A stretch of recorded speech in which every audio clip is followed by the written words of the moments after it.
The world, for Elias Thorne, existed in two distinct shades. There was the muted sepia-toned blur of the week, a shapeless mass of gray suits, beige cubicles, and the stale air of the accounting firm where he toiled. And then there was Friday. Friday was sharp, vibrant, and clear. Friday was the promise of polished brass and the bittersweet scent of diesel fumes. Friday was the station. He was a creature of habit, a man woven from the very fabric of routine. His alarm clock, a vintage wind-up piece that ticked with the steady rhythm of his own heart, roused him at 6:15. A single cup of black coffee, brewed to a precise strength he'd perfected decades ago. A toast, burnt just enough to remember her. A shower so hot it stung, as if to shock his system into believing it was still alive. Then, the donning of his Armahe charcoal gray suit, a crisp white shirt, and a tie the color of robin's eggs, the same shade as her eyes were, so he'd once told her, a lifetime ago. By 7:45, he'd be out the door of his modest brownstone, its quietude a stark contrast to the chaotic symphony of the city.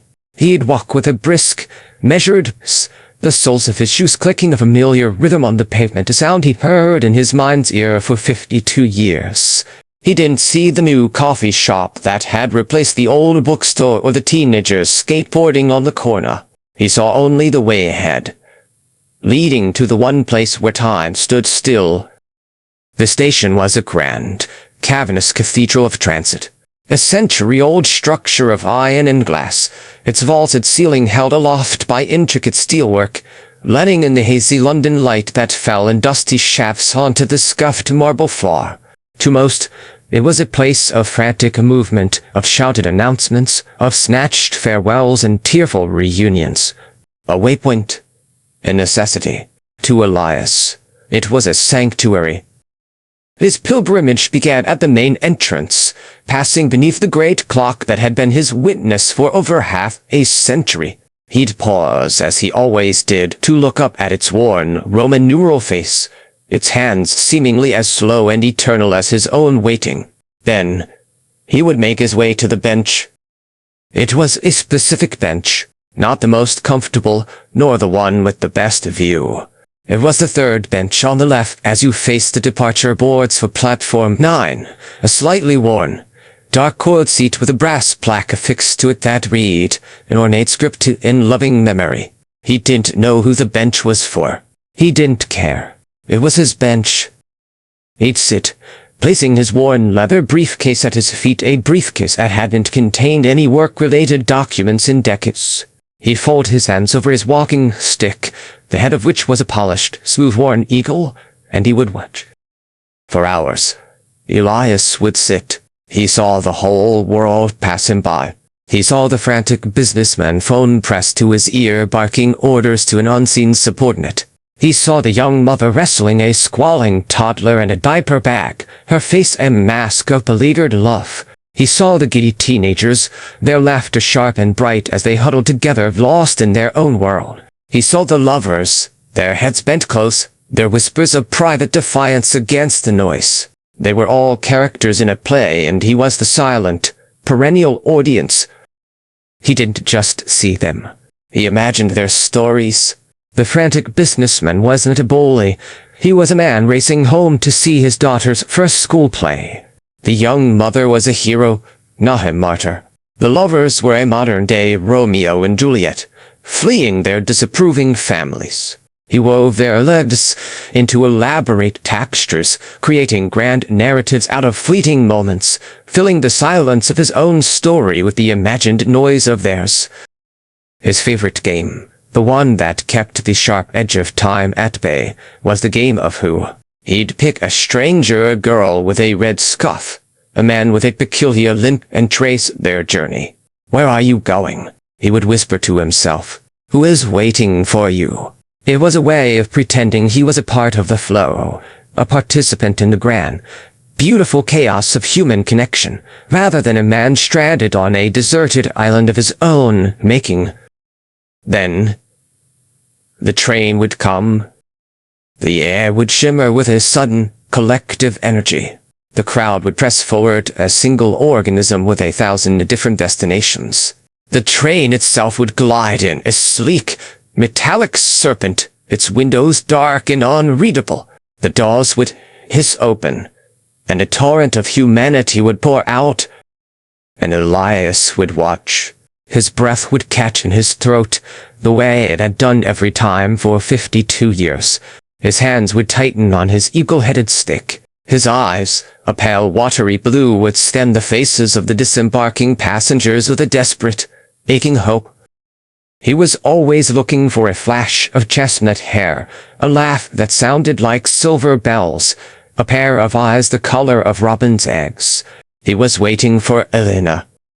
It was a ghost story, he told himself. The ghost of a woman he was supposed to have met at this very station on a Friday, 52 years ago. He had bought the ring, a simple, perfect band of gold. He'd worn his best suit, the one he was wearing now, though it had been freshly pressed and new then.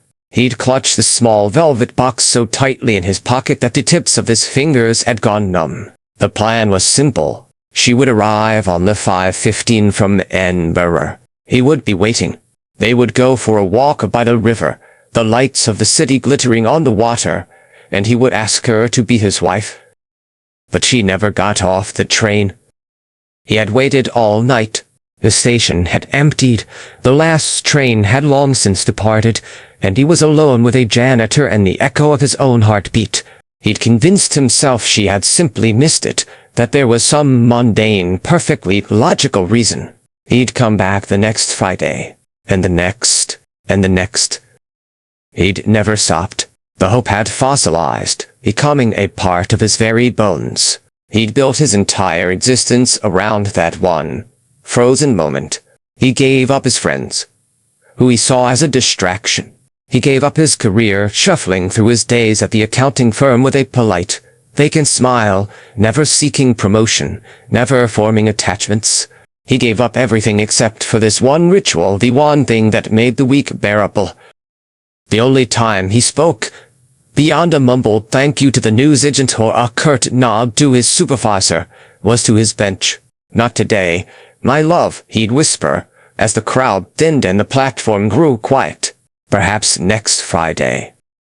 And so he'd remain, a figure carved from granite and grief, until the station clock struck 9. At 9, a world he'd built would dissolve. The sounds of the station would fade, replaced by the silent scream of a hope that would never be fulfilled. He'd collect himself, pick up his briefcase, and walk the long, lonely mile back to his brownstone.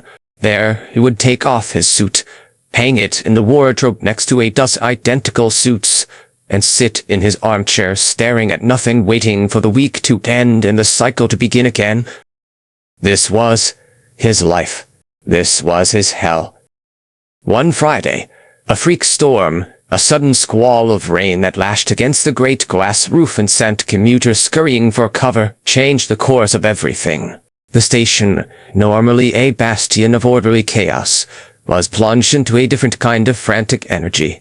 The rain hammered a frantic rhythm on the iron and glass, and the wind howled through the grand arches. Elias, of course, was unperturbed. He was protected under the massive canopy of the station's roof.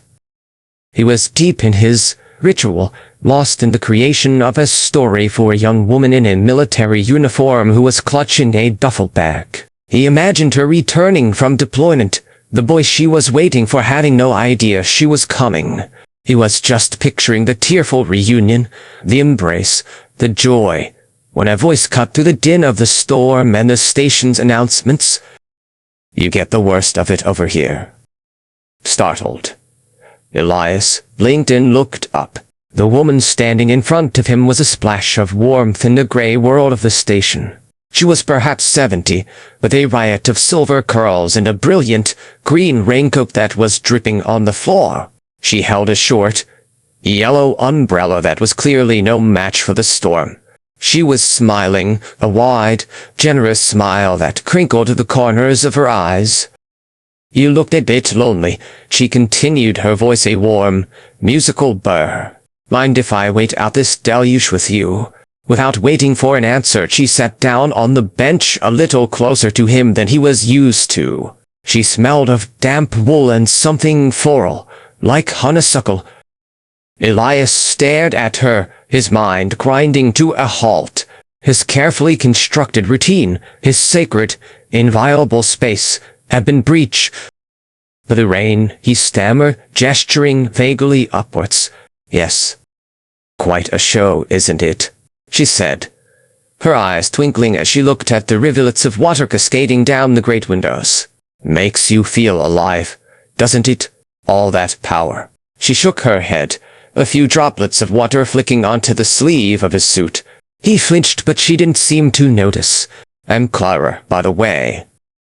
"Elias," he replied, his voice barely a whisper. "Lovely to meet you, Elias," she said, her gaze falling on his briefcase, and then two hands folded over the, "You look like you're waiting for someone." The question, so simple and direct, was like a physical blow. It was the very question he asked himself every day, the question he never dared to answer out loud. "Ah, yes," he said, his eyes darting away to scan the crowd, a desperate act to find any escape. "Ah," Clara said, nodding sagely, as if this explained everything. "My husband, George, used to meet me here every Friday for 52 years. Before he passed, of course. We had a standing date. Fish and chips. Always from the same place. He said the batter was the best in London." She chuckled, a fond, warm sound. "He was a creature of habit, my George. Best man I ever knew." Elias felt a strange pang in his chest. 52 years. The same number. A coincidence. It had to be. He stared at her, this woman who seemed to have stepped into a story from some other world. "That's a long time," he managed, his voice hoarse. "It was," she agreed. "A blink of an eye, really. Now he's gone. But the memories are still as sharp as a pin. The things we do, the rituals we keep, they're what keep us tethered to the people we love, aren't they?" Her words were so gentle, so full of an understanding he hadn't felt from another human being in years, that he felt his carefully constructed walls begin to tremble. He looked at her again, really looked at her. He saw the kindness in her eyes, the lines of a life well lived etched around her mouth. "Who are you waiting for?" she asked again, her voice soft and free of pressure.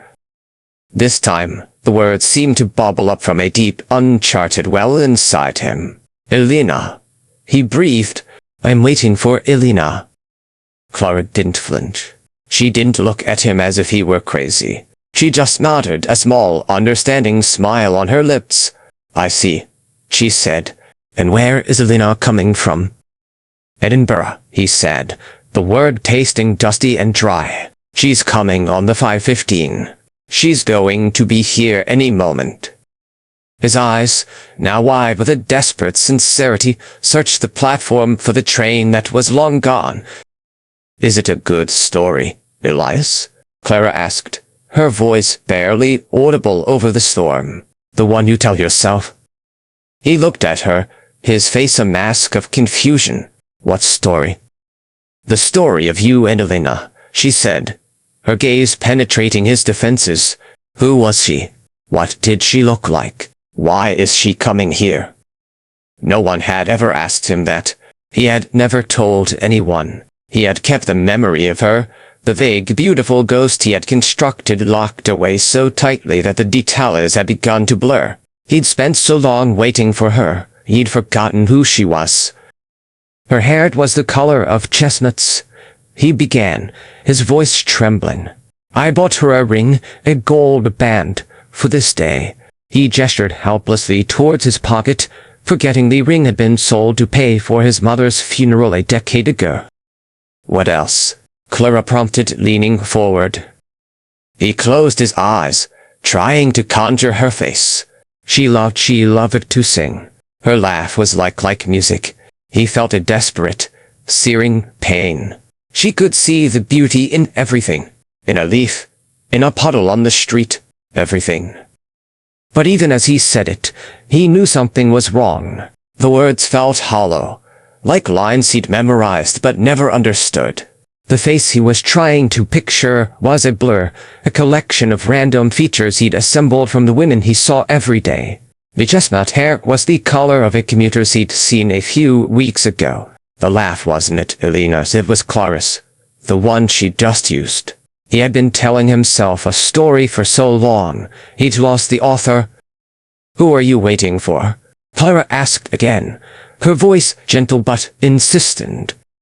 And then, for the first time in 52 years, the real question, the one he'd been running from, finally found its mark. Who was he waiting for? He wasn't waiting for a person, not a real one. He wasn't waiting for a specific woman to get off a specific train. He had missed that woman, and she was gone, never to be seen again. He was waiting for a chance to be brave, a chance to have his life be different, a chance to make a different choice. He was waiting for a ghost. He was waiting for a way to reclaim the moment he had lost, the opportunity that had slipped through his fingers. He had been waiting for his story to be true, and in the act of waiting, he had forgotten to live his own. The realization hit him with the force of the storm outside. A sob, ragged and raw, escaped his lips. It was a sound he hadn't made since the night Eleanor never arrived. Tears, hot and sudden, streamed down his face, cutting tracks through the dust of his immobile expression. "I don't know," he whispered, the words dissolving into a sob. "I don't remember. I don't remember her. I think I made her up." Clara didn't look shocked or disgusted. Her face was full of sympathy. She reached out and placed her hand, warm and surprisingly strong, over his. "Oh, my dear boy," she said softly. "What a long time you've been waiting for a story that you were telling yourself." He broke down completely. The dam of silence he had built over half a century finally burst. He wept for the girl he had lost, for the life he had wasted, for the love he was too afraid to fight. He wept for the ghost he had loved more than any real person. And Clara just sat there, holding his hand, a silent, steadfast anchor in the storm of his grief. He cried until his throat was raw and his eyes were swollen. The storm outside had begun to abate, the frantic drumming on the glass softening to a gentle patter. The clock, his ancient, silent guardian, read 8:47. His time was almost up. He looked at Clara, his face a ruin of emotion. "What do I do now?" he asked, his voice a broken whisper. "This is all I have. This is all I know." Clara squeezed his hand. "You have the night, Elias," she said, her eyes twinkling again. "You have a whole night of the future ahead of you. Tell me a different story." He looked at her, his mind a blank slate. "A better story," she clarified. "A story where you don't wait for the train. A story where you get on it." As the clock struck 9, the familiar chime echoed through the station. For the first time in his memory, Elias didn't obey it. He didn't pick up his briefcase. He didn't rise to make his lonely pilgrimage home. He sat there, frozen, with Clara's hand in his, staring at the huge, glowing departure board. The train to Edinburgh was listed, its platform number flashing. There were still a few minutes before the last train of the evening left. "Do you see that, Elias?" Clara said, nodding toward the board. "A train. Leaving. There are people on it. People with lives. Stories. What's yours going to be?" The question hung in the air, alive and terrifying. He could go home. He could go back to his brownstone, his armchair, his silent, empty life. The familiar ache of his routine was a seductive pull. It was safe. It was painless. It was a slow, quiet death. Well, he could get on the train. He remembered Clara's story about George. How she had a lifetime of memories, not just a half-century of waiting. He could be like her. He could be the man on the train, not the one waiting on the bench. His gaze fell back to the brass plaque on the bench. In loving memory. For the first time in 52 years, he read the engraving beneath it, the names that were there. The year of her death. He wondered if he'd ever had a love that would earn him such a memorial. He wondered if he'd ever deserved one. It was time. It was finally, painfully, beautifully time. He took a deep, shuddering breath and looked at Clara, a new, fragile light in his eyes. "Thank you," he said. His voice no more than a breath. She simply smiled. "Go." He stood up. His legs were shaky, the joints stiff from years of disuse. He left his briefcase, the symbol of his empty, fruitless waiting, on the bench. He didn't need it anymore. With a final, tear-filled look at the bench and the woman who had saved him, Elias Thorne turned and walked toward the platform. He didn't have a ticket. He didn't have a plan. He had nothing but a heart that, for the first time in 52 years, was beating with a purpose beyond simple survival. He found the train. It was a sleek, modern beast, humming with quiet power. The doors were still open. He could see passengers inside, reading, sleeping, staring out at the rain street night. They were all characters in their own stories, stories he had for so long only observed. Now, he was about to become one of them. He hesitated at the open door, his heart thudding in his chest. The familiar terror of the unknown clawed at him. The voice of his past whispered, "It's a mistake. You'll be lost. You'll be alone." But then he remembered the warmth of Clara's hand. He remembered her stories, her laughter. He remembered that he had been alone for 52 years. He stepped onto the train. The doors hissed shut behind him. As the train began to pull away from the station, he found a seat by the window and pressed his forehead against the cool glass. He saw the lights of the station blurring into long streaks of gold and white. He saw the great clock, his old companion, receding into the distance. And then he saw a woman in a green raincoat on the platform, standing and waving, a small, yellow dot of color against the gray. Tears of relief streamed down his face as he raised a trembling hand to wave back. He didn't know where the train was going. He didn't know what he would do when he got there. But as the station finally disappeared from view, swallowed by the darkness, he knew one thing for certain. He was no longer waiting for his life to begin. He was finally on his way to live it.